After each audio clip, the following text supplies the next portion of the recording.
Hello viewers, I'm Kausalya. Today we are going to solve problems related to AC parallel circuits. And the problem is an AC load draws 2 amps at a power factor of 0.8 lag from 230 volt 50 Hz mains. If a 15 microfarad capacitor is connected across the load terminals, what will be the net current supplied by the mains and its power factor? Right. So here there is a load, right, that draws a current of 2 amps. Also the power factor is given and the source voltage and the frequency are given, right. And if a 15 microfarad capacitor is connected across the load, what do you mean by across the load? That is, the capacitor is connected in parallel to the load, right.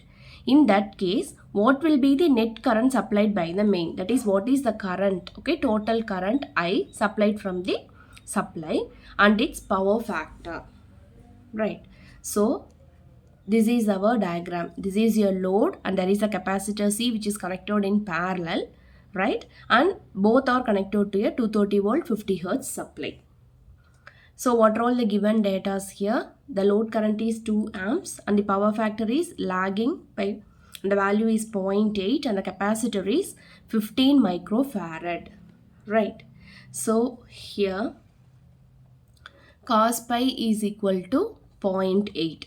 Therefore, what about pi? Pi is nothing but cos inverse of 0.8. So that gives an angle of 36.9 degree. Right. Since it is lagging here, it is represented as the load current IL is represented as the magnitude is 2 and the respective angle is minus 36.9 degrees. Right. The next thing is we need to calculate the current that flows through the capacitor C, right. So here we are using the formula Xc is equal to 1 by 2 pi Fc. Because once the value of Xc is known, we can easily calculate the current that flows through the capacitor. So we know the value of F, we know the value of C, just substitute, and here Xc is 212.2 ohms, right. So again voltage across the capacitor is given as IC into, that is I into X. Since it is capacitor, we are writing C here. Therefore IC is nothing but VC by XC. So what is VC? VC is your source voltage, so 230 volt, right. And what is XC here? The XC is given as 212.2 ohms.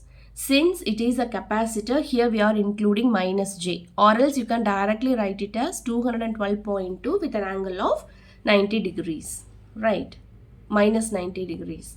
So here, once everything are in polar form, now we are finding the answer here. Okay, this is your IC.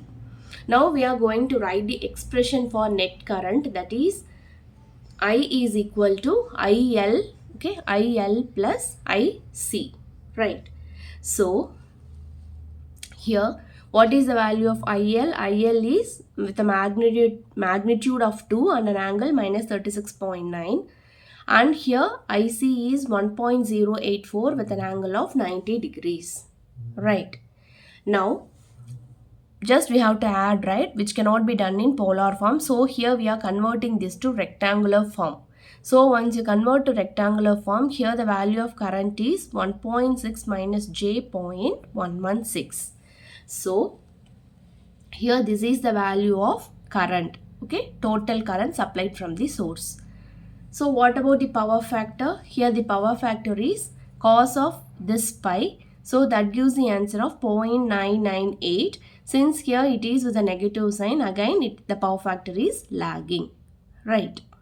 So this problem gets over here. We are proceeding with the next problem. An impedance Z1 is in parallel with another impedance Z2. The combination is given a supply of 200 volt. Calculate the current in each branch, impedance, reactive power, total current and apparent power, okay, power factor of the circuit. So here we are provided with the two impedances, right, and the supply voltage, and we are expected to calculate all the things, right, current in each branch and the respective impedance and the three types of power, okay, real power and reactive power, apparent power, everything, and power factor also, right? So this is our diagram, right? So the value of Z1 is 2.4 plus J 3.2 and Z2 is 3 minus J4 and the source voltage is 200 with an angle of 0 degrees, right? So we know the voltage, we know the value of impedance, so we can easily calculate the currents I1 and I2. Therefore, I1 is given as V by Z1. So this is your V, right, given in the problem, and this is your Z1, that is also given in the problem. So here again we are converting this rectangular coordinates to polar form, and finally here we are getting the answer of I1 like this, right? Similarly go for I2. I2 is nothing but V by Z2, and this is your V and this is your Z2, right? Again convert this to polar form, and finally here we are getting the answer I2 as 40 with an angle of 53.13. Now, what is the total current? The total current is given by this expression. Again, here the polar form is converted into rectangular form, and finally, the total current is 54 minus J8. Right. Now, we are converting this rectangular coordinates to polar coordinate here. Now, we are going to compare the voltage and current to find the power factor. So here you see the expression for voltage is this and for current is this. Here we are having minus 8.43. Right, this is your pi. So from pi we can easily calculate cos pi, right? Since here it is with a negative sign, the power factor is said to be lagging. The next thing is real power or true power. So the real power is given by the formula VI cos pi. So this is your V, right? And the value of I we had calculated, and cos pi also just now we have calculated, right? So substitute, and here the answer is 10.8 kilowatt.